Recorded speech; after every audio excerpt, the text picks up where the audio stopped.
Yeah, Micah joined the team. He's a freshman this year. He's never wrestled before, and I think it was a good opportunity for us guys on the wrestling team to kind of open up to a new member.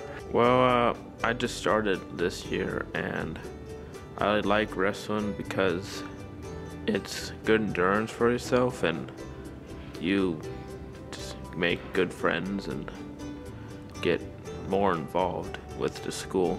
Micah is one of our special needs students, and he's a 9th grader this year, and he came to school with certain some academic needs, but also some behavioral needs. Some kids are running on asphalt, but he's running in sand. Now it's possible to do that. In fact, you can become stronger by running in sand, and many great athletes learn by going through some kind of hardships. As soon as Micah started school, we wanted him to get involved in an extracurricular activity. So he had tried wrestling in 8th grade. That didn't last more than a week or two. And so this year what we did was we got him in the weight room right away in the fall, and I called a couple kids and said, you know, this is a new kid, he's a little nervous about going in the weight room, would you know, keep an eye out for him. At the beginning of the season, we're all telling him, because wrestling's a tough sport, we've been telling Micah that, you know, you got to keep with it and everything. You can't just throw them into these events. You have to set the stage and put all those supports in place first. In terms of Micah being successful here at the high school, it's primarily combining high relationship with high expectations. And with adults as well as students here, it's been a very intentional approach to build a high relationship, and so that Micah sees people he wants to belong with, that he can be a part of the everyday as well as school, as well as something like wrestling. Since Mike joined the team, he's been a lot more open, and kind of just around the hallways you'll see him just walking down, he'll say hi and stuff to you. He seems to be enjoying himself a lot more. Well, like, you can become friends with a lot of your players, not just on the field, but at school and out of school too. In the state of Nebraska, students are eligible to receive special education from birth to age 21.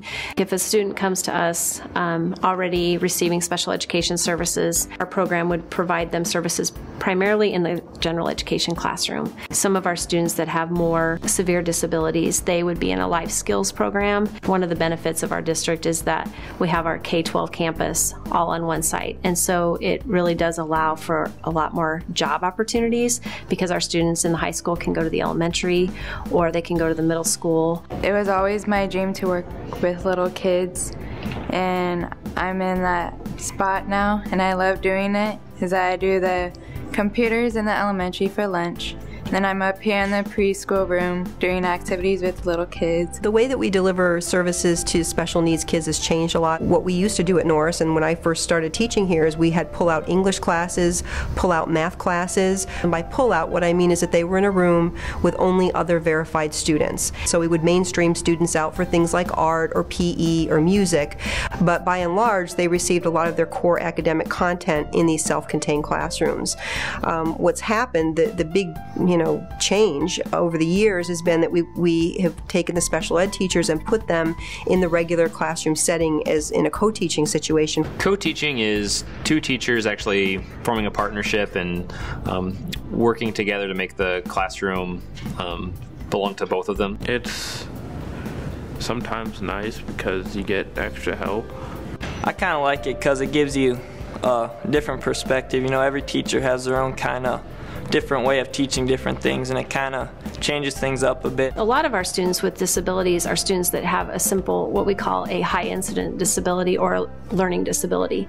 So a student with a learning disability has average or above average intelligence, and then they may have a disability in the area of reading or math or written language. That doesn't in any way mean they can't be in the general education classroom, but what they would need is accommodations within that classroom to be successful. Well, our family moved here a year ago in order for our kids to attend school here. Everyone we talked to, when we said, what do you know about Norris? Ah, Norris. And they just naturally had all kinds of things to compliment why this was a place that was successful, and why kids could be successful here, and why families could be successful here. So we decided to physically move here. The student body at Norris, I would say, is very accepting of everybody. Kids are very accepting to kids who may have more difficulties than us. General education students benefit from inclusion just as much as the special needs kids. First of all, they have those kids every day that they see in their classrooms, and so it's a normal thing to be around students that are different than they are. They become very comfortable with it. Some kids even go above and beyond, especially if they're in our circle of friends or they help out in our extracurricular activities with helping kids feel like they belong there.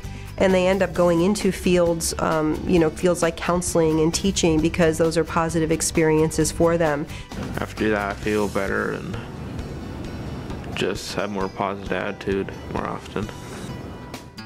In many ways, because of the experience he's having here, he has a sense of hope for a future.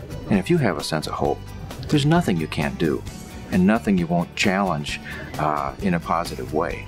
And that's really what, in many ways, we have our son back because of the work of this special ed program and the school that working in a partnership approach.